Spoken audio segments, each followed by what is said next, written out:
Facebook, oui. Non, Facebook pas encore. Attends, je viens de lancer. Tu peux lever ça?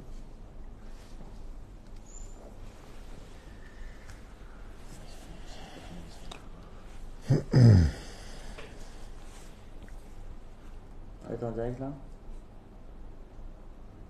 on est en direct, ok. Sur YouTube, c'est bon, on est en direct. Et sur Facebook. Sur Facebook aussi? Ok. Et sur TikTok, on est aussi. Ah, c'est marrant, ça a les mêmes couleurs que les noms. Le mur, je peux pas voir combien de personnes. C'est exactement la même couleur que le bel qui a dans les chiffres. Bonjour Rav, bonsoir Rav. Bonsoir. Shana Tova. Shana Tova Umtuka. Bienvenue à tous les auditeurs dans ce live. Je vais poser la première question pour ce grand live que vous nous offrez. On fête quoi à Rosh Hashanah, Rav? On fête le nouvel an, non pas de l'année d'une certaine façon, mais le nouvel an de choses qui sont beaucoup plus profondes que ce que l'esprit pourrait comprendre de prime abord. On fête la création de l'homme dans l'absolu, on fête la création du temps qui nous a été donné pour nous réparer, c'est-à-dire 6000 ans d'histoire, ce qui fait que Akadosh Baruch Hu vient voir à Rosh Hashanah qu'est-ce qu'on a fait du temps qu'il nous a donné depuis la faute originelle pour nous réparer en tant qu'homme, avec les moyens qu'il nous a donnés comme la Torah, et qu'est-ce qu'on a fait de ce temps? Si on a utilisé le temps à bon escient, alors on aura du temps pour vivre cette année, car vivre, c'est-à-dire être dans le temps. Et si malheureusement on a gaspillé ce temps, ça veut dire qu'on n'a pas tellement besoin du temps. Et donc, on sera mesuré par rapport à cela. Rosh Hashanah, c'est aussi la commémoration de la fin de l'esclavage en Égypte, qui eut lieu d'Afka le jour de Rosh Hashanah. Et bien d'autres éléments. Ce qui est sûr et certain, c'est que la bizarrerie, je dirais d'une certaine façon, de Rosh Hashanah, c'est que ce n'est pas que les vivants sur terre dans l'instant T qui sont jugés, mais toute la création du monde qui est jugée. Pour pouvoir constater et donner justice dans les deux sens, pour le meilleur comme pour le pire, de l'héritage que chacun de nous avons laissé sur terre. C'est-à-dire si on a laissé une trace qui honorait le Créateur du monde, qui donnait cet extraordinaire message que Dieu est roi, que le monde a un créateur, qui n'est pas abandonné et qu'on est là pour faire la Torah et les mitzvot, alors les enfants vont perpétuer cette tradition, le Shabbat, la Kashrut, le Yom Tov et tout ce qui nous concerne. Mais si, malheureusement, les gens qui sont partis de ce monde depuis des décennies ont laissé un message qui se perpétue et se vit encore aujourd'hui à l'encontre de la volonté du roi, eh bien, ils repasseront parce qu'ils sont responsables de cette avalanche de négativité qui va à l'encontre de la volonté du roi. Et si je devais juste finir avec un tout petit mot, même si ce serait un cours pour lui-même, Rosh Hashanah, c'est le jour de la commémoration du roi. C'est-à-dire qu'avant, on avait des rois qui, comme aujourd'hui, n'avaient pas tout pouvoir. Les rois de l'époque, celle du Tanakh, avaient droit de vie ou de mort. On ne discutait pas ce que disait le roi. Et la fête de Rosh Hashanah, c'est la proclamation de HaMelech HaKadosh, HaMelech HaMishpat, à un tel point que si on a omis de le dire pendant l'Amida, on refera l'Amida. C'est le jour où on nomme Akadosh Baruch Hu, de notre volonté, être le roi du monde. Et donc, si c'est le roi, c'est un jour d'amour, parce que c'est un père, mais c'est un jour de crainte, parce qu'il est roi. D'accord, merci beaucoup Rav. On a des questions qui sont déjà arrivées, parce qu'on est en live sur Facebook, TikTok et YouTube en même temps. Le poisson à Rosh Hashanah, est-ce qu'on a l'habitude d'en manger ou pas? Dans l'absolu, il faut savoir que tous les signes que nous avons à Rosh Hashanah ont de l'influence sur toute l'année. Dans l'absolu, ce n'est pas interdit, c'est une question du minagim. Celui qui veut manger des piments à Rosh Hashanah, il mangera des piments à Rosh Hashanah. Par contre, le Rav Mordechai Eliyahu, et selon d'ailleurs la Kabbale, disent qu'il est préférable d'éviter de manger du poisson parce que le mot dag, comme je l'avais déjà expliqué d'ailleurs dans des cours précédents, vient du mot daaga, qui veut dire souci. Et donc, prenons un exemple du Shulchan Aruch. On ne mange pas, surtout pas, de égozim, de noix pendant Rosh Hashanah.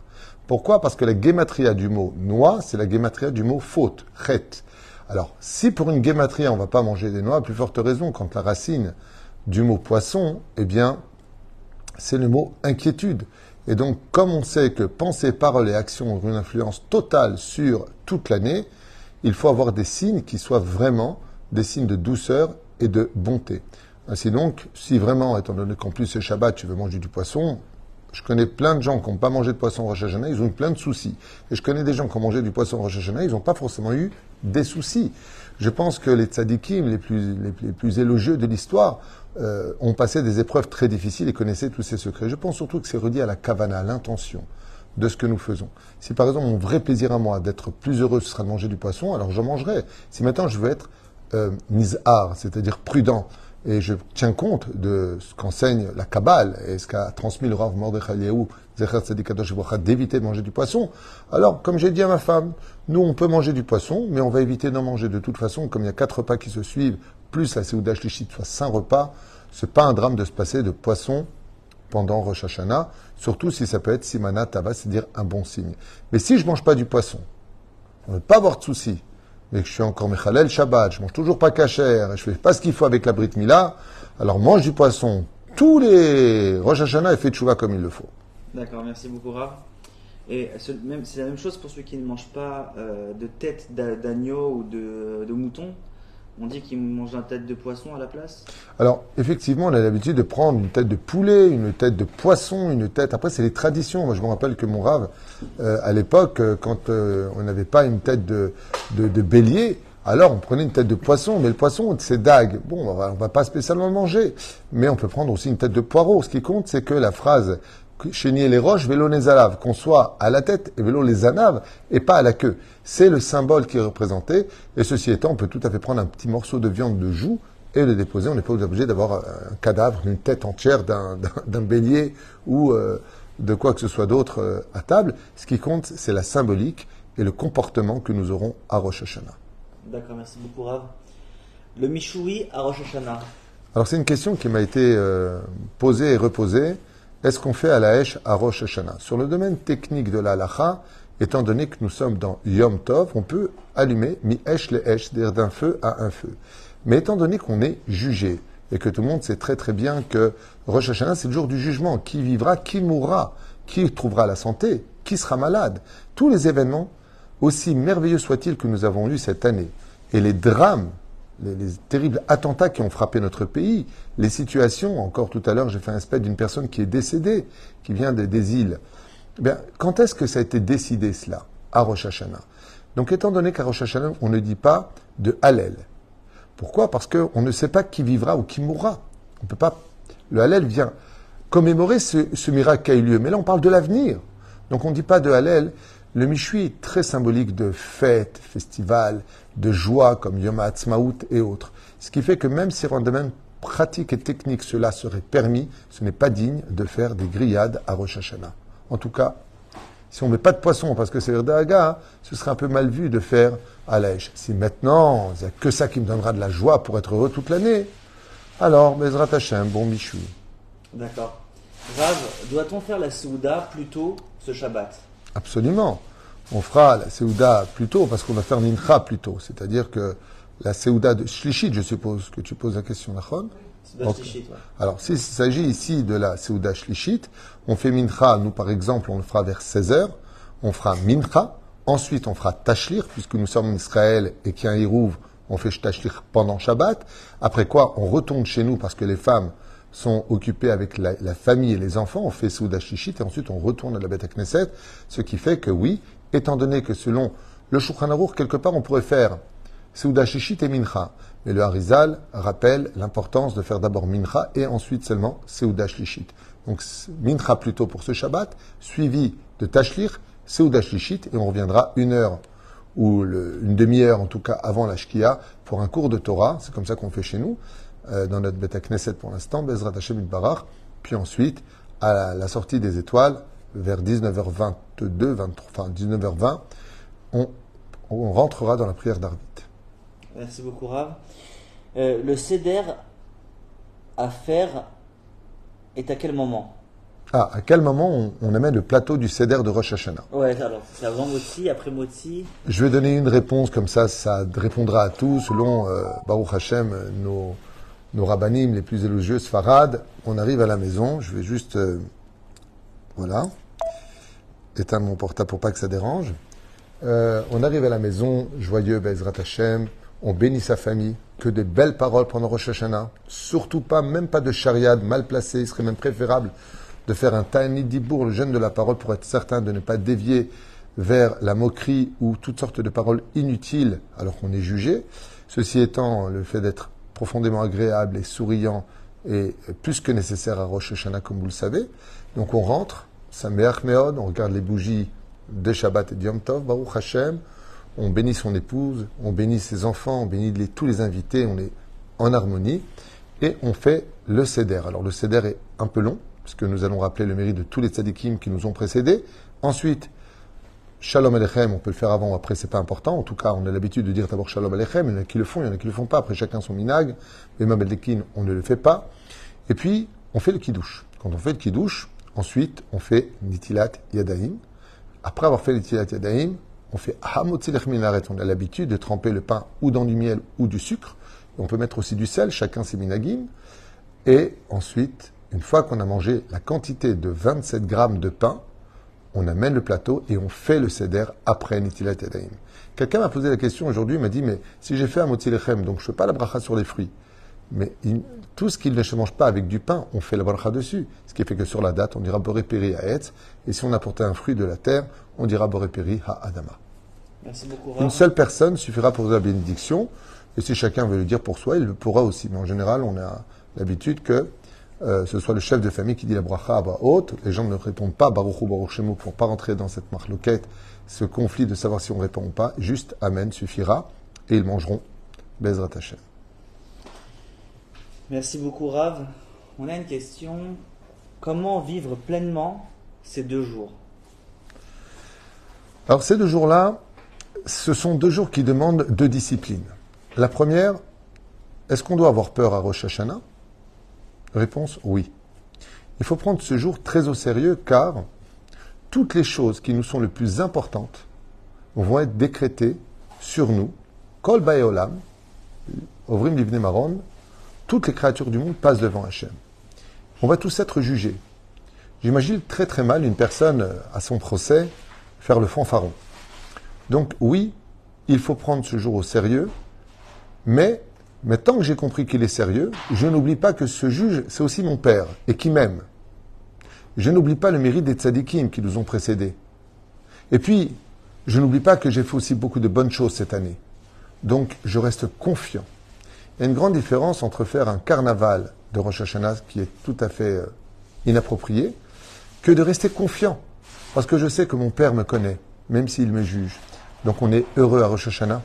On mange, on boit. On fait attention, bien sûr, de ne pas se saouler, c'est strictement interdit. Et puis, on est agréable. Mais surtout, étant donné qu'on va être jugé sur le temps qui nous a été confié, à savoir qu'est-ce qu'on en a fait de ce temps. Eh bien, à l'image de la bougie, puisque l'homme est comparé à la bougie, Ner mitzvah ve Torah or, une bougie est extraordinaire parce qu'elle enseigne 2 choses. La première, c'est que elle donne de la lumière, et pendant qu'elle donne de la lumière, elle commence son processus de mort, elle s'éteint, alors qu'elle donne de la lumière. Ainsi est la vie de l'homme. C'est pour ça que Ner en hébreu, c'est les lettres du Nefesh et Ruach. Ce sont les 2 niveaux d'âme que nous avons. Et cette Neshama qui brille doit être brillante dans le monde de la Torah. Et comme on dit, Ner mitzvah, Torah or. Ce qui fait qu'on a intérêt à faire beaucoup de mitzvot pendant et avant Rosh Hashanah, mais surtout pendant le jugement, de montrer une conduite où le roi nous voit changer. Al Tikra Rosh Hashanah et Rosh Hashinui, qui veut dire la tête du changement. Et Géazman est venu le temps, permettre qu'on devienne meilleur. Pas simplement vis-à-vis de notre judaïsme, de nos obligations que la Torah nous demande, mais aussi meilleur pour nous-mêmes, meilleur vis-à-vis des autres. Donc comment on doit se comporter à Rosh Hashanah? 2 fois le livre des Télim, Chaper, c'est parfait. D'étudier avec ses enfants, de poser des questions à table sur Akadosh Baruch Hu, de chanter en l'honneur d'Hachem, Adon Olam Asher Malach, Yedid Nefesh, Agad Elcha. Il y a tellement de beaux chants qui peuvent se chanter en l'honneur d'Hachem. Et puis ensuite, les prières sont assez longues, le matin, Moussaf. Je pense que les 2 jours passent assez vite. Baruch Hashem. Merci beaucoup, Rav. Est-ce que le jour de Rosh Hashanah, on peut faire des demandes à Hachem? Alors, c'est une excellente question, mais vraiment excellente question, qui d'ailleurs devrait se compléter avec une autre question. Comment se fait-il que le jour du jugement, on ne puisse pas demander pardon? Il n'y a pas de tachanonim, il n'y a pas de supplication. C'est incroyable. Sauf pendant le son du chauffard ou entre les différents sons qu'on va faire, le harizal, nous dit qu'on pourrait faire les tachanonim uniquement dans le cœur et pas avec les lèvres. Donc c'est bizarre, parce qu'en général, quand on arrive devant un juge de façon assez légitime, on vient s'excuser des méfaits pour lesquels nous sommes accusés, et là, il n'y a pas de slichot. Et la deuxième chose, eh bien, on demande, puisqu'on est jugé pour l'année, on va demander des choses. Mais je vais répondre de façon plutôt rapide. Vous avez remarqué qu'on va changer deux girsaot spécifiques dans la Hamida. Hamelech HaKadosh, Hamelech HaMishpat. On va rappeler deux choses qui sont un peu bizarres. Le roi saint et le roi de la justice. Qu'est-ce que cela signifie? En deux mots, c'est simple. Il y a beaucoup d'explications à ça. Je vais donner par rapport à la question qui est posée les deux réponses. Si on dit qu'il est Melech HaKadosh, ça veut dire qu'il est séparé. Être Kadosh veut dire se séparer des autres. En d'autres termes, Dieu n'est pas influençable. C'est ce qu'on dit pendant les Slichot et c'est ce qu'on va dire pendant l'Amida. Personne ne peut dire au roi ni ce qu'il a à faire, ni comment il a à faire les choses. Donc comment on peut dire à Dieu quoi faire? Si on parle de Kedusha de Dieu, Dieu c'est tout. À part ça, il est Mishpat. Ça veut dire, Amelech HaMishpat veut dire que Dieu est justice. Donc comment, si on sait que Dieu c'est tout, on peut lui demander des choses? Quand tu dis à quelqu'un, dis-moi, tu peux me donner ça, c'est que je considère que tu n'étais pas au courant de ce que j'avais besoin. Donc je ne suis pas un roi qui sait tout. Ce serait humiliant pour le roi des rois de se voir demander, Dieu, est-ce que tu peux me donner? Alors c'est compliqué. Parce que si Dieu est Dieu et qu'il est le roi des rois, de lui demander, c'est le descendre. Ça veut dire, j'estime qu'il n'est pas au courant de tout. Et puis, de venir lui demander pardon, ça veut dire que je ne me suis pas préparé avant de venir. Et c'est extrêmement grave. C'est comme si j'arrive devant le juge et je lui dis, bon, t'inquiète pas, je lui dois à lui quelque chose. Dès que je sors du procès, j'irai le payer. Le juge, il dit, vous n'avez pas compris. Je vous ai donné 30 jours pour les payer. C'est les slichot. Depuis Rosh Chodesh et Loul. Anil et Dodi Vedodili. C'était le moment de régler tes dettes. Maintenant, c'est trop tard pour pleurer. Donc, on vient confiant. Et c'est pour ça que d'un côté, on ne demande pas, certes, à Dieu des choses, parce qu'on considère qu'il sait, mais on peut les demander dans Saïd Bodidut Pnimit. On peut demander à Hachem, comme on le fait souvent dans la Beth Knesset, on fait une Bodidut personnelle, où dans notre cœur, on dit à Hachem, donne-nous les moyens de mieux te servir. Et si vous regardez bien, ce n'est pas tout à fait juste. Quand tu dis, pourquoi on ne demande pas à Dieu? Si tu prends le Sidour, tu verras qu'à chaque Ishtachavaya, nous allons demander à Hachem des choses. La première, le louer, ensuite le remercier, et puis quand tu arrives à la fin, la dernière demande, de la Hamida, voilà que tu demandes pour la santé, pour la parnassa, et ceci, et ça. Après, dans la Hamida, Share Ora, Share Beracha, Share Gila, Share Ditza, Share Dea, Share Od Vahadar, tu vas commencer à demander plein de choses, et on va répondre Amen. Ça veut dire que c'est pas qu'on ne demande pas à Rosh Hashanah, c'est qu'on demande en l'honneur du roi. Et plus comme nous, on a l'habitude, donne-moi parce que moi j'ai besoin, pas pour te servir, pour que moi j'aille mieux pour moi. Si tu demandes d'aller mieux pour Dieu, alors tu as toutes les raisons de demander comme la prière va nous l'indiquer. Mais si une fois tu fais de Dieu ton serviteur et toi le roi, que lui vienne te servir à Rosh Hashanah, tu as raté Rosh Hashanah. Et c'est pour cela qu'on est cadré avec ni tu t'excuses, ni tu demandes. Même si de l'autre côté, on fait comme des demandes de façon très détournée pour dire « Hachem, je voudrais t'apporter un plateau en or, mais je ne l'ai pas. Je voudrais te servir sur un plateau qui soit en or, pas un plateau en paille. Est-ce que tu peux me donner les moyens d'avoir un plateau en or pour t'apporter ce que tu mérites en tant que roi ?» Alors les demandes ont lieu d'être. Ainsi donc, pour répondre à cela, je finirai avec la dernière demande qui est très importante à acheter, la Parnassa, Bezrat Hashem de Rosh Hashanah, qui se vend et qui a le devoir de se vendre, surtout pour soutenir les familles nécessiteuses et les gens qui étudient la Torah. C'est le but principal des dons que nous devons faire à Rosh Hashanah, parce que le monde a été créé pour la Torah, l'osamti, et c'est le ikar, c'est vraiment le principal pour lequel, eh bien, quand on demande la parnassa, on va demander à Dieu la parnassa. Et la réponse est très simple et très belle. Imen kemach en Torah dit Pirkei Avot. S'il n'y a pas de pain, il n'y a pas de Torah. C'est pour cela qu'avant d'aller chercher la Torah, le don au Har Sinaï, Dieu nous a donné Bizatayam. Il nous a enrichis par la richesse des 600 chars blindés d'oseilles, de pierres précieuses qu'ils avaient mis à l'intérieur pour avoir la force de se battre contre les Hébreux. Parce qu'ils disaient, si on n'a plus la force de se battre pour nous, on va se battre pour notre argent. Eh bien, on l'a récupéré. Chazal, ils disent, qu'est-ce qu'on avait besoin de porter autant d'or et de pierres précieuses dans le désert? Et on apprend que si on n'a pas de parnassa, alors comment on va étudier la Torah? Imen Torah, en Kemach. Et de l'autre côté, Imen Torah, en Kemach, en Torah. S'il n'y a pas d'argent, comment on va étudier la Torah? Et s'il n'y a pas de Torah, comment on va gagner de l'argent? C'est pour cela que ce jour-là, on est remis en question sur le tikkun du monde, sur le temps, sur la création de l'homme par excellence, eh bien, on va demander à Hachem, ce qui se trouve d'ailleurs dans le même monde, dit Rabbi Nachman, le monde de la Beria. 3 choses sortent de là-bas. La Neshama des Juifs, le Sefer Torah et l'argent. Merci beaucoup, Rav. Qu'est-ce que le son du chauffard? Qu'est-ce que représente le son du chauffard? Alors, je vais citer le Rabbi, parce qu'il y a beaucoup à dire. On peut parler de la mère de Sisra, et puis la façon dont elle a pleuré son fils, sur le domaine technique de la halacha.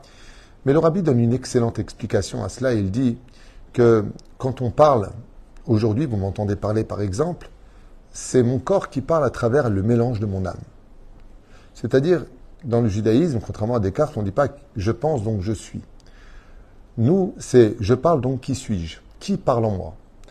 Mes pulsions animales, quand je suis vulgaire, quand je me mets en colère, j'étais hors de moi, donc qui a parlé en moi ? C'est très curieux. Quelle est la place de l'âme dans nos responsabilités par rapport au corps? Comme le dit la Gemara dans Maseret Shabbat, quand l'âme se sépare du corps et que la personne décède, l'âme, elle accuse le corps. Regarde, moi je ne peux pas fauter sans le corps. Et le corps, il dit, regarde, depuis qu'il m'a quitté, moi je suis mort, je ne peux pas bouger. Donc c'est lui le responsable. Il y a une grande responsabilité. Donc le but de notre teshuva, c'est de marier notre âme à notre corps. C'est pour ça qu'on est des humains et pas des anges. Et c'est pour ça qu'on est des hommes saints et pas des hommes de la terre. Ish Elohim. Le son du chauffard, explique le Rabbi Lubavitch, c'est le langage de l'âme sans le corps. C'est-à-dire que notre âme crie, notre âme est malheureuse.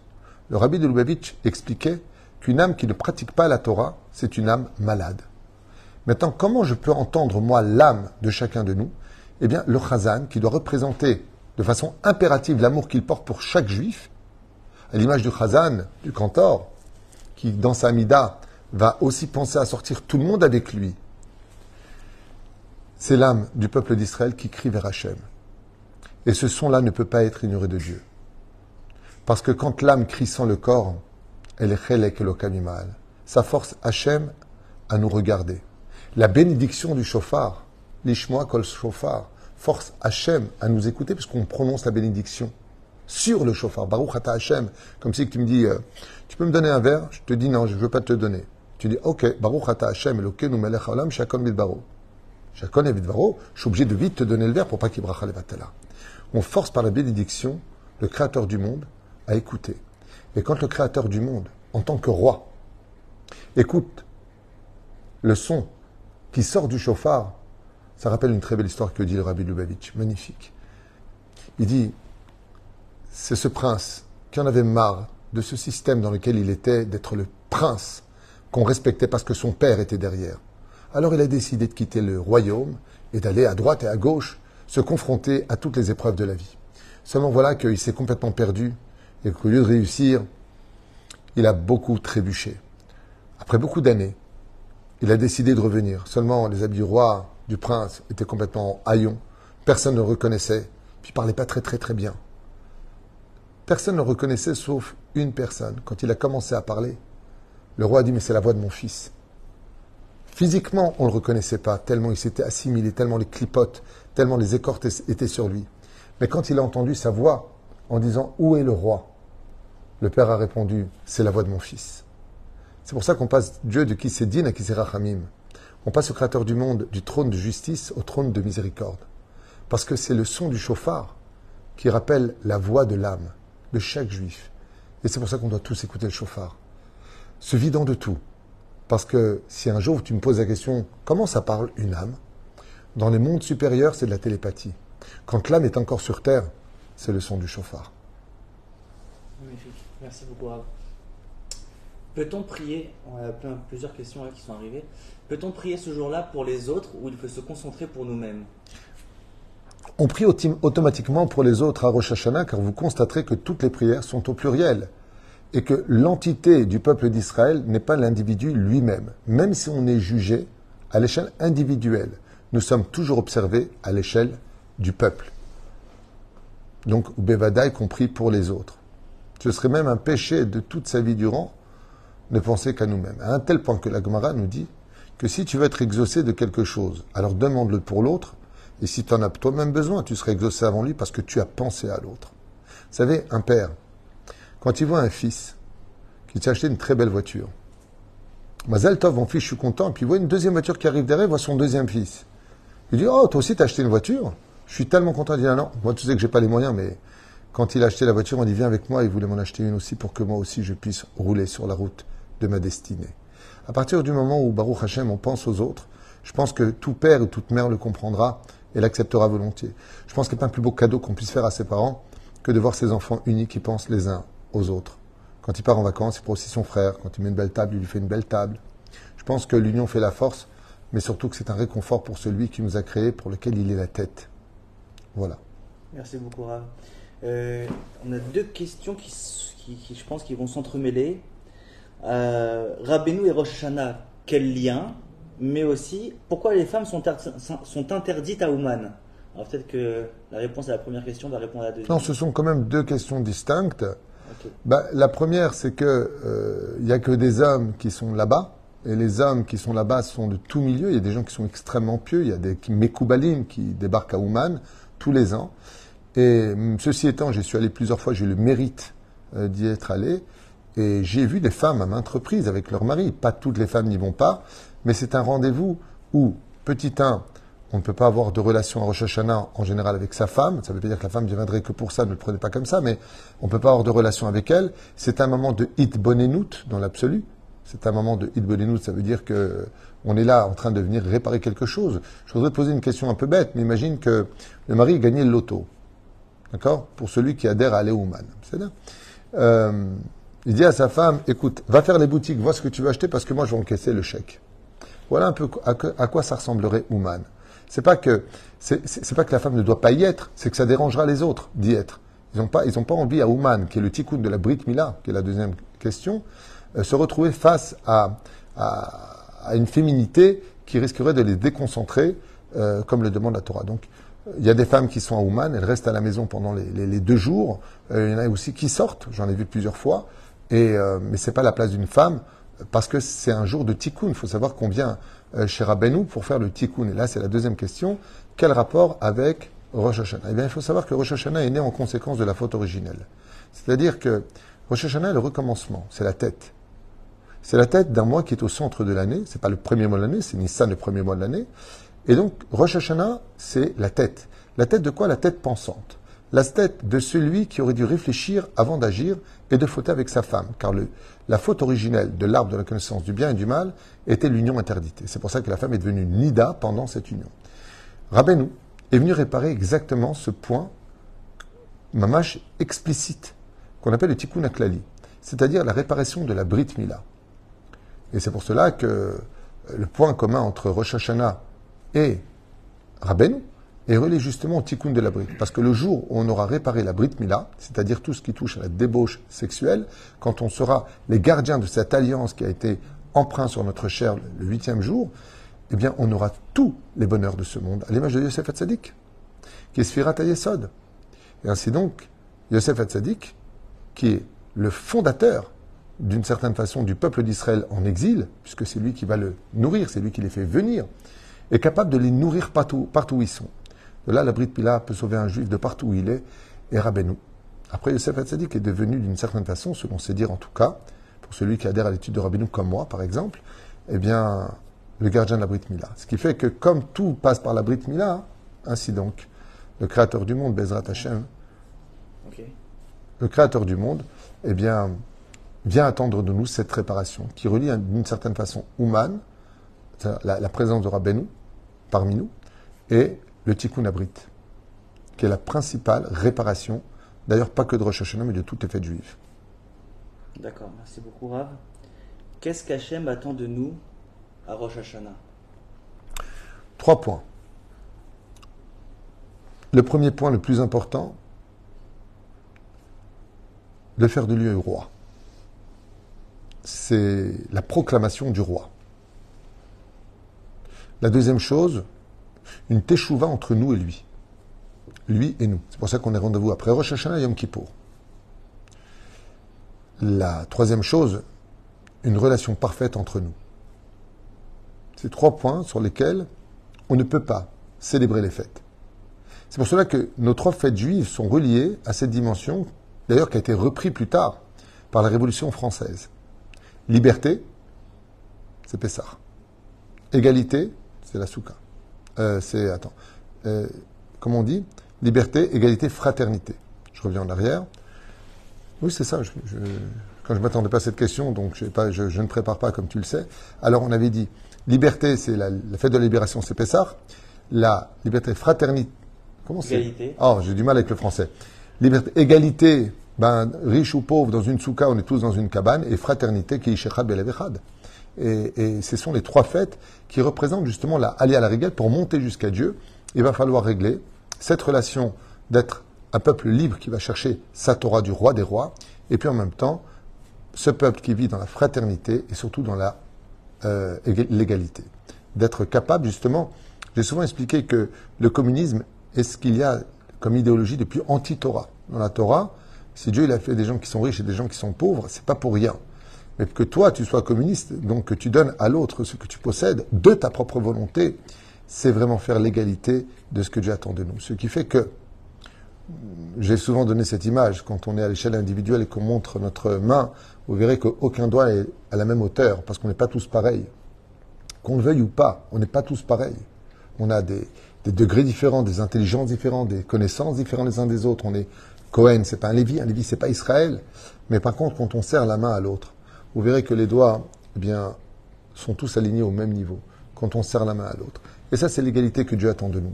C'est-à-dire que, justement, si Akadosh Baruch Hu a fait des gens qui te sont inférieurs sur certains domaines, même financiers, c'est pour que tu puisses, toi, les rehausser à la bonne hauteur. Ce qui fait que si on a fait à Rosh Hashanah de Dieu, notre roi, Ve'en od milevado, qu'on a fait Teshuvah entre lui et nous, pour relier les liens, justement, pour lesquels le temps nous a été donné et le réparer, et une relation parfaite entre moi et mon prochain, j'ai mis les 3 couronnes sur lesquelles le Créateur du monde se réjouira de mon existence. Merci beaucoup, Rav. Doit-on avoir peur de Rosh Hashanah? Seul celui qui a peur de Rosh Hashanah a le droit d'être heureux à Rosh Hashanah. Mais celui qui n'a pas peur de Rosh Hashanah ferait bien d'avoir peur à Rosh Hashanah. Oui, c'est un jour de din, c'est pas un jour de blague, on en a parlé tout à l'heure, je crois. Et oui, il y a lieu d'avoir peur de Rosh Hashanah. Ça veut dire quoi? Peur, ça veut dire de le prendre au sérieux. Le problème, c'est que si tu as peur à Rosh Hashanah, tu risques d'avoir peur toute l'année, puisqu'il y a des conséquences. Donc tu devrais avoir peur de ne pas être heureux à Rosh Hashanah. D'accord. Si tu as compris ça, je pense que ça répond à beaucoup de choses. Comment un Ben Noach doit-il vivre la fête de Rosh Hashanah? Alors ça aussi, c'est une excellente question. Il y a 3 fêtes qui appartiennent aux Juifs exclusivement. Il y a aussi la fête de Purim et de Hanouka, qui sont des fêtes qui commémorent notre existence. Par contre, c'est vrai que la fête de Rosh Hashanah, c'est pas que la fête des Juifs. C'est la fête de toutes les créatures. Kol Bae Olam. Même les démons sont jugés à Rosh Hashanah. Les anges eux-mêmes, créés par l'homme, sont jugés à Rosh Hashanah. Ce qui fait que les Juifs, les Bnei Noach ainsi que les non-Juifs doivent tenir compte de ces 2 jours de Rosh Hashanah parce qu'ils le veuillent ou pas, qu'ils y croient ou pas. C'est pas parce qu'on ignore la vérité qu'elle n'existe pas pour autant. Tout le monde est jugé à Rosh Hashanah. Et donc, qu'est-ce que Dieu attend d'un Ben Noach? Eh bien, il sera jugé, comme tous les non-Juifs, sur la rectitude des 7 lois noachides. Où est-ce qu'il en est lui aussi là-dessus? Le fait de ne pas faire de mal au peuple d'Israël. Le fait de ne pas appartenir à un système d'influence dans lequel il sait la vérité, mais il se joue à cela. Et puis à part ça, j'ai fait un cours sur les 7 lois noachides que j'invite tout le monde à étudier pour se tenir un petit peu au courant de ce qui se passe. Mais tout le monde est concerné à Rosh Hashanah. D'accord. Une femme est-elle tenue d'écouter le shofar à Rosh Hashanah? Toutes les mitzvot provoquées par le temps. Les femmes en sont quittes, y compris le shofar. Ce qui fait que la femme, dans l'absolu, n'est pas tenue d'écouter le shofar. Seulement, comme c'est un moment exquis pour la neshama, qui est presque inexplicable avec des mots, parce que c'est un ressenti. Beaucoup de femmes viennent écouter le shofar. Si 3 années se sont écoulées où elle est venue régulièrement écouter le shofar, et qu'elle décide d'arrêter de venir écouter le shofar, elle devra faire Atarat Nedarim, l'annulation de son vœu, car 3 fois est une chazaka. Si maintenant elle était en train d'accoucher cette année, d'un beau bébé en bonne santé si Dieu veut, et donc elle ne pourra pas écouter le shofar, mais que l'année prochaine, parce qu'elle était à Noussa, c'est-à-dire elle n'avait pas le choix, elle ne pouvait pas y aller. Elle n'est pas tenue de faire Atarat Nedarim, l'annulation des vœux, et elle pourra venir continuer à l'écouter. Est-ce que c'est bien ou pas? Oui, mais à la condition où les enfants ne dérangent pas le son du shofar, car tout le but de la femme, c'est de permettre à son mari de s'accomplir dans le monde spirituel. Ezer Kenegdo, même si ça déplaît beaucoup depuis 1968 d'entendre ce genre de phrase. Mais il faut savoir que dans le judaïsme, la femme qui permet à son mari d'aller prier, de pouvoir écouter le chauffard, son salaire est encore plus grand que d'être à la synagogue et d'avoir écouté le chauffard. La question, c'est de savoir qui est au volant. C'est un jeu de mots, c'est pas grave. D'accord. Je suis seule, est-ce que je peux faire le seder de Rosh Hashanah toute seule? Seul ou accompagné de 100 personnes, tout le monde est tenu de faire le seder de Rosh Hashanah. Ce n'est pas très conseillé d'être seul quelque part parce que c'est un peu triste. Et l'autre côté, c'est des fois très bien d'être seul. J'ai vu plusieurs familles qui étaient embêtées parce qu'ils voulaient être seuls pour être certains de ne pas être déconcentrés de l'étude de la Torah, des chants. C'est pas évident d'avoir beaucoup d'invités parce que quelque part, tu es emmené à trébucher sur des blagues ou des choses qui... c'est pas que c'est interdit, mais c'est sérieux, quoi, Rosh Hashanah. Donc, pour répondre à la question, qu'elle soit seule ou qu'il soit 1000, tout le monde est tenu de faire Rosh Hashanah. D'accord, merci beaucoup. Comment ou sur quoi les animaux, les anges, etc. sont-ils jugés à Rosh Hashanah alors qu'ils n'ont pas le libre arbitre? C'est une excellente question qui intervient ici et qui demande beaucoup de temps pour y répondre. La première fois où on a été heurté à ce genre de situation assez illicite fut le déluge. Si les hommes ont fauté, pourquoi les animaux ont été détruits? Qu'est-ce qu'ils ont fait, eux? Le problème, c'est que le baromètre je vais te raconter une anecdote qui s'est passée dans une vidéo où un monsieur, comme ça, c'est pas très joli ce que je vais dire, mais je vous dis ce que dit la vidéo. Un monsieur filme un animal, je ne vais pas donner le nom, c'est pas important, s'accoupler avec une autre espèce d'animal dont il n'y a aucun rapport entre les deux. Et tu vois, le sexe est quelque chose de très naturel. La sexualité est très naturelle, elle est naturelle. Ce n'est pas nature qu'un animal aille contre nature. Un animal connaît son espèce et il s'accouple qu'avec son espèce. Seulement comme les hommes ont changé, je dirais même détourné, la nature du créateur du monde dans, malheureusement, le sous-naturel ou le surnaturel, c'est-à-dire en contredisant la nature qui n'est pas productif, un homme avec un homme, une femme avec une femme. Pour eux, c'est leur histoire d'amour. Il faut savoir que ça influence sur le monde animalier. Et étant donné que ça se situe sur le domaine animalier, eh bien tout le monde est jugé à Rosh Hashanah, y compris les influences qui ont malheureusement été émises par l'énergie de la négativité morale selon le judaïsme. Ce qui fait que les animaux sont jugés parce qu'elles appartiennent, comme tu dirais à une personne, tu es condamné toi et toute ta maison. Souvent on l'entendait. Comme aujourd'hui, par exemple, en Suisse, je crois, ou ailleurs, quand quelqu'un doit de l'argent et qu'il est décédé, les enfants payent pour lui. Pourtant, les enfants n'ont rien à voir avec lui. Ainsi donc, les Lef El Abdalim, le créateur du monde, juge les animaux sur ce domaine dans le sens où qui est devenu impur et anti-nature sous l'influence des hommes. Pourquoi? Parce que tant que l'impureté au niveau énergétique existe dans un objet, dans un animal ou autre, tout le monde est jugé. Ce n'est pas le même jugement, c'est toute la différence. Le Ben Ishraï va plus loin que ça. Même si beaucoup de commentateurs ne sont pas forcément d'accord avec lui, beaucoup le sont aussi. C'est que les animaux sont aussi introduits de réincarnation. C'est là. Même si Rabbi Haïgaon dit qu'il faut être bête pour y croire. Moi, j'y crois personnellement, donc je préfère être bête dans mon monde de vérité, même si je respecte son opinion. Il y a plusieurs facettes dans le judaïsme, il ne faut pas en avoir honte. Mais le Baal Shem Tov le ramène à maintes reprises, le Harizal, à maintes reprises, beaucoup. On ne va pas perdre de temps avec ça, mais beaucoup, même moi j'ai eu des preuves physiques que la réincarnation existe dans un animal, et c'est un sujet pour lui-même, mais on se réincarne parce que si tu te conduis comme un animal, tu te retrouves dans un animal. D'ailleurs, la Gemara nous dit, le chat vient nous apprendre la pudeur, la fourmi le travail.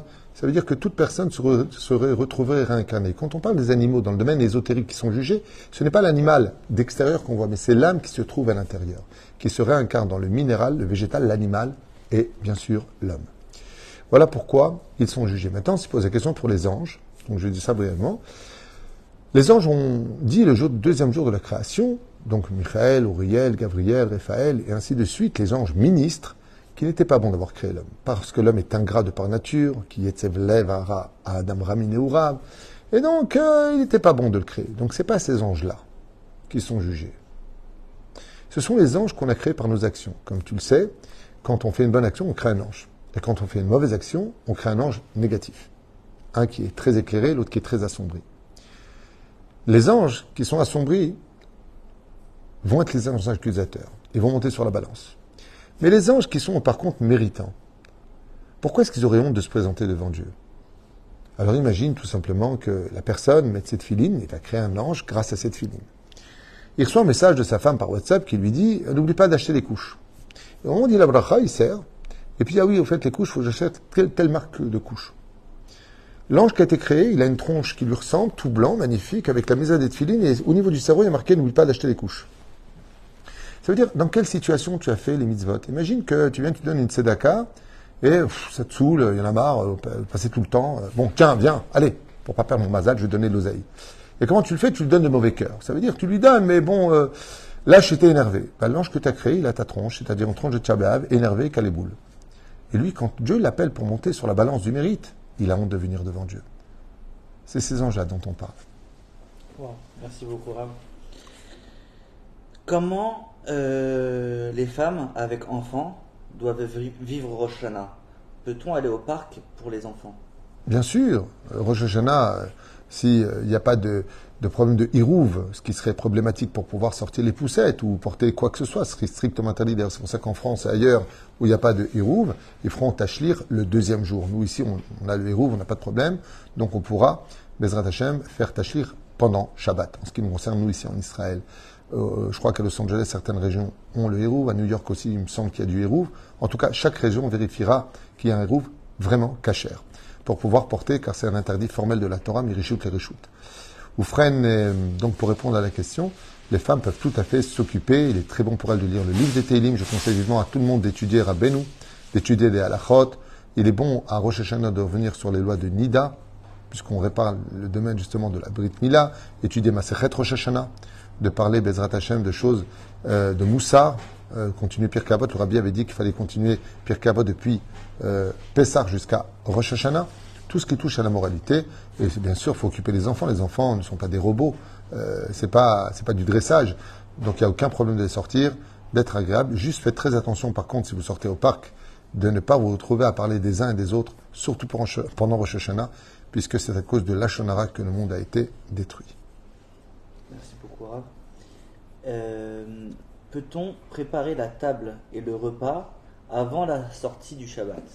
Absolument pas. Il faut faire, justement, c'est une excellente question sur le domaine de la pratique ilchatique. On ne prépare jamais de Shabbat pour Yom Tov, en aucun cas. Par contre, oui, ce qu'on appelle tircha et tera, c'est-à-dire si je veux me sortir maintenant ma marmite du congélateur, parce qu'aujourd'hui tout le monde prépare à l'avance les 2 jours pour être un petit peu à table, ce qui est d'ailleurs remarquable. Donc j'ai besoin de sortir du frigidaire. C'est pas tellement des efforts à fournir, donc je vais le mettre sur l'établi de la cuisine. Ceci étant, si j'ai mis sur Shabbat Shaon ma plata de Shabbat, qu'elle est éteinte, et qu'au lieu de le poser sur le marbre de ma cuisine, je le pose sur la plata qui est éteinte, et qu'après, plus tard, elle se met en route d'elle-même, dans ce cas-là, je pourrais la poser sur la plata de Shabbat pendant Shabbat pour Yom Tov, parce qu'elle était éteinte. Au lieu de le poser sur le marbre, je le mets là-bas. Ça s'appelle Begrama. Et donc, dans ce cas-là, ce serait permis. Mais, Chazve Shalom, d'allumer les bougies avant l'heure, ou de mettre la table, on ne met pas la table jusqu'à la sortie des étoiles, ce qui fait qu'ici à Ashdod, ce sera à 7h23 la sortie des étoiles, 19h23. À partir de ce moment-là, la femme dira Baruch Hamadil Ben Kodesh le Kodesh et pourra après seulement allumer les bougies de Yom Tov, mettre la table, car de toute façon, les maris sont occupés à la synagogue avec la prière, ça finit avec la parnassa, les bénédictions, donc tout sera prêt en temps et en heure. Et de qui plus est, quand on revient, le seder à lire est tellement long, c'est à peu près 12 minutes au minimum, des fois un quart d'heure, et ça dépend de la lecture de chacun de nous, pour que tout soit chaud et que tout soit mis à table. Merci beaucoup, Rav. Donc on ne prépare pas de Shabbat pour Yom Tov, si ce n'est qu'après la sortie des étoiles, sauf pour les éléments, même pour les habits, on attendra de ne pas les changer, si ce n'est qu'après la sortie des étoiles. D'accord. Tachlir en Israël, alors vous en avez parlé rapidement tout à l'heure, mais c'est posé la question. Tachlir en Israël, premier ou deuxième jour? On le fait le premier jour, il n'y a aucun problème de le faire le premier jour. D'accord. Mais si maintenant, pour X raisons, moi j'avais expliqué que c'est un peu curieux de jeter nos fautes pendant Shabbat, puisque Shabbat c'est Shabbat. Aval, il n'y a pas de problème, Al-Pi Al-Khaï, on le fera le premier jour si Dieu veut, puisqu'il n'y a pas de problème de Hirouv, il n'y a pas de problème de ceci et cela, ce qui fait qu'on peut le faire le premier jour, et il est même bien de le faire le premier jour. Qui t'a dit que tu vivras le deuxième jour? Donc, paye tes dettes avant. Ça, c'est un enseignement de Rabbi Moshe Ederi, qui toujours me disait, ne remets jamais à demain ce que tu peux faire le jour même, car tu n'as aucune garantie que demain viendra te dire bonjour. D'accord. Doit-on s'habiller d'une manière particulière à Rosh Hashanah? Alors, c'est une bonne question, Alpi Halacha, où vous savez que on n'a pas le droit d'acheter des vêtements neufs à Rosh Hashanah qui soient extravagants. Ça veut dire de très, par exemple, je sais pas, quelque chose qui soit royal. Non, mais si j'achète un costume, quelque chose de neuf pour Rosh Hashanah, au contraire, c'est même parfait. L'année se renouvelle, toi aussi, Titradèche, si tu l'as acheté pour toi, n'oublie pas aussi ta femme et tes enfants, si c'est possible. Par contre, pour le deuxième soir, étant donné qu'on dit la bénédiction de Shechelenu Vekimanu Veigianu, pour le deuxième soir du Seder de Rosh Hashanah, ce serait bien d'avoir une chemise neuve à table pour en même temps sortir de toutes les marloquettes, à savoir est-ce qu'on le dit ou pas. Parce que le but, c'est de savoir est-ce que Rosh Hashanah, c'est 2 jours différents les uns des autres, indépendants l'un de l'autre, ou est-ce que c'est un seul jour qui fait 48 heures. Donc on dira, nous, Shechelenu les 2 soirs, et pour le deuxième soir, pour éviter la marloquette, c'est bien d'avoir une chemise qu'on mettra le lendemain matin, parce qu'on a dit chez Rianou, on la met tchic-tchac sur soi, et demain matin, on la remet pour aller prier au Netz, pour ceux qui veulent prier au Netz, comme nous. Merci beaucoup, Rav. Quand j'écoute le chauffard, je ne sais pas à quoi penser. À quoi il faut que je pense pendant le son du chauffard? C'est une très très bonne question. C'est qu'il ne faut pas que tu penses. C'est le chauffard qui doit penser pour toi. C'est-à-dire que si tu te remplis de ta pensée, c'est que tu n'es pas avec le chauffard. Un cerveau ne peut pas comprendre 2 pensées au même moment, c'est impossible. On ne peut pas avoir 2 pensées au même moment. C'est pas de notre ressort. Ce qui fait que si, quand même tu peux être rapide, tu verras que c'est toujours l'un après l'autre. Mais c'est le chauffard qui doit être ta pensée. Ta pensée est dans le son du chauffard. Voilà quoi tu dois penser. D'accord. La différence entre le procès de Rosh Hashanah et celui de Kippour. Ah, ça n'a rien à voir, c'est pas du tout le même procès. Rosh Hashanah, c'est le jour du procès. Kippour, c'est le jour du grand pardon. On n'est pas jugé à Kippour, on a été jugé à Rosh Hashanah, même s'il y a un semblant de jugement. Mais au contraire, je dirais comme ça, que si on a été jugé à Rosh Hashanah, est-ce que je peux adoucir le jugement face à la justice divine? Qui peut se tenir devant lui? On a eu un joker extraordinaire, le plus beau cadeau, duquel la Gemara nous dit il n'y a pas un jour plus grand et plus beau que Yom Kippour et Tou B'Av. Pourquoi Yom Kippour? L'ifnei mi atem et tarim, ou mi bal et teretrem. Alors, c'est extraordinaire parce que, imagine que tu as un procès, tu fais appel. Et on te dit, si tu fais appel, tu es sûr de gagner. Ce qui fait que celui qui arrive à Kippour, quand la Zvara de Rabbi Yehuda dans la Gemara, c'est sûr qu'il est pardonné de ses fautes. Et donc, une fois qu'on est pardonné de nos fautes, on peut rentrer dans la fête de Sukkot, c'est-à-dire que le roi des rois retire sa couronne de roi, il retire sa tunique de juge, et il dit, viens chez papa. C'est la fête de Sukkot. Il prend avec ses bras, c'est les tfanot, les murs de la Soukha. Mais Yom Kippour, c'est faire appel au jugement pour dire que dans le jugement, il manquait des éléments. Lequel? Celui du fait que j'ai un joker. Je peux essuyer toutes mes dettes. Comment? Avec Kippour. Il faut prier pour vivre jusqu'à Kippour. Merci Rav. Pour écouter le son du chauffard, je suis obligé de prendre la voiture. Qu'est-ce que je dois faire? Est-ce que tout le monde a entendu parler une fois de Robin Hood? Robin Hood, c'est un héros qui a vécu dans la forêt de Sherwood. Et il s'appelait Rabbin des Bois. Pourquoi? Parce qu'il estimait que les choses étaient mal faites sur Terre. Donc il volait, c'est un pur voleur, un bandit, c'est le cas de le dire. Il volait même des gens malhonnêtes dans le dessin animé ou dans l'histoire, mais cette légende. Mais ce qui est très intéressant à retenir, c'est la moralité. Je vole, mais c'est pour donner aux pauvres. Donc les pauvres mangeaient de l'argent volé. Même si lui estimait qu'à sa justice à lui, oui, mais c'est pour leur donner. La fin justifie les moyens. C'est exactement la question qui est posée. Je suis obligé de prendre la voiture? Non. Si tu veux faire ce que Dieu il veut, il a déjà écrit, depuis Moshe Bar Sinaï, que si tu n'as pas la possibilité, alors tu es quitte. Je suis obligé de prendre la voiture pour aller écouter le chauffard. Le jour du jugement. Tu ressembles à quelqu'un qui est accusé de vol devant le juge et qui en même temps, quand le juge regarde, lui dit, tu as volé la semaine dernière, et il le chope la main dans la poche de l'autre, en train de lui voler son portable. Ça veut dire, tu viens écouter le chauffard avec la voiture, mais viens surtout pas écouter le chauffard. Et tu dis, alors quoi, je vais rater la mitzvah, mais tu en es quitte. Par contre, et quelqu'un me posait, je crois, il y a 2 semaines de ça la question, là où je suis, il n'y a pas de synagogue, je lui dis d'aller faire les fêtes Et cette personne a pris un petit hôtel à côté d'une synagogue. C'est à toi de prévenir des choses.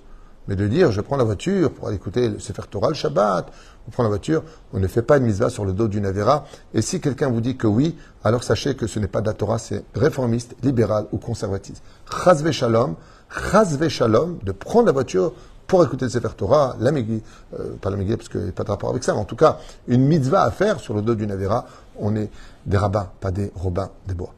Donc, le mieux à faire, c'est où il apprend de sonner le chauffard lui-même et il se le fera à la maison, ou tout simplement il va passer les fêtes chez quelqu'un qui habite à proximité d'une bête à Knesset pour avoir le droit d'accomplir la mitzvah, surtout le jour de Rosh Hashanah, prendre la voiture, bar minnan. D'accord.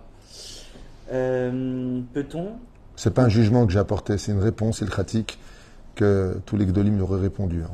Moi je suis pas un gadol, je suis rien du tout. Vadaï Shelo. D'accord. Peut-on inviter un non-juif à la maison ce Shabbat? Il est préférable, c'est une question un peu délicate, je dis franchement, surtout sur les réseaux sociaux. Moi, j'ai rien avec les non-juifs, hein. Au contraire, on est tous des créatures, on est tous jugés ce jour-là, mais on ne peut pas, Yom Tov, de peur de ce qu'on appelle bichoul pour ceci et cela, surtout que les discussions risqueraient d'être un petit peu déportées, quoique, ceci étant, ça peut être autour d'une table de Torah, mais il est préférable d'éviter. On peut l'inviter au restaurant, on peut l'inviter à un Shabbat, mais Yom Tov, Pessah, Shavuot et Sukkot, c'est pas le moment. C'est pas le bon rendez-vous pour cela. D'accord. Je passe Rosh Hashanah seul pour pas transgresser Shabbat. Quelles sont les choses que je dois faire pour cette fête? Absolument tout. C'est-à-dire, on parle d'un homme ou d'une femme, c'est pas la même chose. Je sais pas. Seul avec un E. Donc, peut-être Bon, alors, si c'est seul, ben, va à la synagogue, puisqu'elle est seule, personne n'attend, en espérant, Bezrat Hashem, qu'elle trouve chaussure à son pied. Et une famille. Ceci étant, si vraiment elle est seule et qu'il n'y a pas autre chose, elle peut aller à la bête à Knesset, elle peut écouter le son du chauffard, elle peut prier, elle fait tout. Elle peut tout faire. En tout cas, le seder et le repas et tout ce qui s'ensuit, il sera bon pour elle de le faire. Ce que je trouve malheureux, c'est que toutes ces personnes soient seules, sans rappeler de façon publique le mérite de ma femme, mais la majeure partie des personnes qui viennent manger chez nous à Rosh Hashanah, c'est parce que ces personnes qui sont on a pris essentiellement d'abord des gens qu'on aime particulièrement, hein, c'est sûr, mais on a pris beaucoup de personnes qui sont seules, pour ne pas les laisser seules, justement. quelque chose à faire, c'est une application. Rav, peut-on assister à une prière à la synagogue sans être juif? Je serai bien accueilli ou pas? Sans être juif, ça veut dire quoi Apparemment, il n'est pas juif, mais il voudrait écouter les prières de Rosh Hashanah. S'il veut venir écouter les prières de Rosh Hashanah, il a tout à fait le droit de venir dans une synagogue. Je ne vois pas où est le problème. Maintenant, il faut savoir une chose, il y a un problème sécuritaire. C'est-à-dire que j'ai souvent entendu des non-juifs me dire, vous savez, j'étais dans telle et telle synagogue, bon, je suis un peu rentré, c'est vrai que j'étais un peu bizarre parce que je ne connaissais pas, et on est venu me poser beaucoup de questions. Alors, il faut savoir que le peuple juif passe des moments très difficiles, et que ce n'est pas un problème d'identité, c'est un problème de sécurité. Ce n'est pas le non-juif qui dérange à une synagogue, Dieu aime tout le monde, ce n'est pas le problème. Le problème, c'est qui es-tu? Si on sait qui il est, très souvent, je rappelle que les bedeaux des synagogues ne sont pas juifs. Et pourtant, c'est même eux qui ouvrent la porte, eux qui ils règlent même les ventilateurs, ils font plein de choses. C'est pas le fait d'être juif ou pas juif, c'est savoir qui tu es. Donc si tu rentres et que tu fais peur parce qu'on ne te connaît pas, on se pose des questions, peut-être que tu as une bombe sur toi, il faut savoir qu'on passe des moments très difficiles. Donc, étant donné qu'il y a un problème de sécurité, il ne faudra pas s'étonner de quelques questions qui sont posées. Mais un non-juif qui veut venir à la synagogue écouter un ben noir peut tout à fait venir. Et si un non-juif veut écouter c'est quoi la prière, qu'est-ce qui se passe, il pourrait éventuellement venir. D'accord, très bien. Ah, vous avez dit tout à l'heure que on n'a pas l'habitude d'aller avec son épouse à Rosh Hashanah, et même si c'est le soir du mikvé. Oh, il me semblait que j'avais parlé de ça, mais apparemment non, j'ai omis d'en parler. Si c'est le soir du mikvé de sa femme, c'est une mitzvah d'aller avec sa femme, mais on ne reporte pas le mikvé à une date ultérieure. Si c'est la mitzvah, au contraire, tu rajoutes une mitzvah et pas des moindres. Il faut savoir que la mitzvah de l'amour entre un homme et une femme, c'est un des rares moments où la Shekhinah descend. Bien sûr, on ne parle pas de deux animaux dans une chambre, on parle d'un homme et d'une femme, et eu les Bassar Echad. Rabbi Eliezer enseigne que c'est un moment où la Shekhinah descend. Donc, il est Matov ou Manaïm. Comme vous le savez, le Créateur du monde, quand il voit un amour qui est kasher, permis par la halakha, et que ces deux êtres s'aiment vraiment, je pense que c'est une des choses pour lesquelles le Créateur se réjouit le plus, puisque de là, il en a créé la vie qui naît. C'est pas pour rien que de cette union naît la vie. D'accord, merci beaucoup. Rav. Bah, je crois qu'on va finir avec cette question parce qu'on arrive à 10h, avec la conclusion peut-être. Question sympathique. À partir de quand peut-on se souhaiter Shana Tova? Shana Tova, on aurait pu se le souhaiter déjà depuis Rosh Chodesh et Elul. Donc là aujourd'hui on dit Shana Tova, après Bezrat Hashem Gmar Chatima Tova, jusqu'à Yom Kippour. Mais Shana Tova c'est bonne année, Bezrat Hashem. Il y a beaucoup de choses à dire. D'ailleurs j'ai préparé pour demain matin un cours sur les Gematriot de Shana Tova, très intéressant que je vous conseille d'écouter pour aussi partager pendant le repas. Certaines dimensions à retenir qui sont un peu par Peraot la Torah d'une certaine façon. Mais très très intéressant. J'ai préparé aussi d'autres cours sur le sujet. J'en ai pas fini avec Rosh Hashanah. Ça fait des années que je parle de Rosh Hashanah en long en large, comme toutes les fêtes. Et je vous invite vivement et grandement à regarder. Je crois qu'il y a à peu près 50 cours sur la fête de Rosh Hashanah, sur le Seder, sur ce qu'on dit, ce qu'on fait pas. Et j'ai pas fini avec ça. Ce qui fait que vous aurez des réponses. Shana Tova Metuka. Je finirai peut-être avec cette conclusion. C'est Shana Tova Metuka. Alors, c'est très bizarre parce que tu dis Shana Tova, ça veut dire bonne année. Ben, si c'est bon, alors tout est bon. Alors pourquoi le mot metuka qui veut dire et matok, ça veut dire sucré, qu'elle soit douce cette année. Donc bonne année et douce. En français, ça ferait bonne et douce année. Ok? Ben, si elle est bonne, elle est douce. Parce que si elle était amère, elle n'est pas bonne. Alors pourquoi il y a une kefel lachon, ce qu'on appelle une redondance? Un synonyme certes, mais une redondance. Parce qu'on sait que tout est bon. Tout ce que fait Dieu, Gamzol et Tova. On sait que Dieu, tout ce qu'il nous envoie, c'est jamais pour notre malheur. C'est comme un médecin qui dit, excusez-moi, mais il faut vous opérer en urgence. Est-ce qu'il vient t'annoncer une bonne ou une mauvaise nouvelle? Il vient t'annoncer qu'il faut te sauver la vie. Donc tout ce que fait Dieu, malgré les épreuves, c'est pour notre bonheur. Mais, ok, c'est pour mon bonheur, mais ça me fait mal. J'en souffre. Je suis pas bien. Je suis seul, je suis malade, j'ai pas d'oseille, j'ai pas de ceci, j'ai pas de cela. Donc, ok, je suis anti-coon, c'est pour mon bien, super. Ça peut pas être un peu plus doux quand même? Et c'est ce qu'on se souhaite. Que tout ce qui vient du ciel, Gamzol et Tova, on sait que c'est pour le bonheur, on sait que c'est pour le bien, c'est pour nous réparer, c'est une tikkun, tout ce que tu veux. Mais on ne pourrait pas avoir un tikkun qui soit doux, au lieu d'une piqûre, un cachet à avaler. Au lieu de traverser la mer à la nage, on ne pourrait pas avoir un paquebot pour y arriver. Au lieu de passer des épreuves dans les difficultés, est-ce qu'on ne pourrait pas les passer à l'image du miel, qui est tellement doux et agréable au palais, et qui si rapidement remplit l'estomac pour ne plus avoir faim demain? C'est Pérouche d'abord pour lequel nous souhaitons Shana Tova ou Metuka. Merci beaucoup, Rav. Shana Tova. Kol Tov. Attendez, tant que je suis un peu.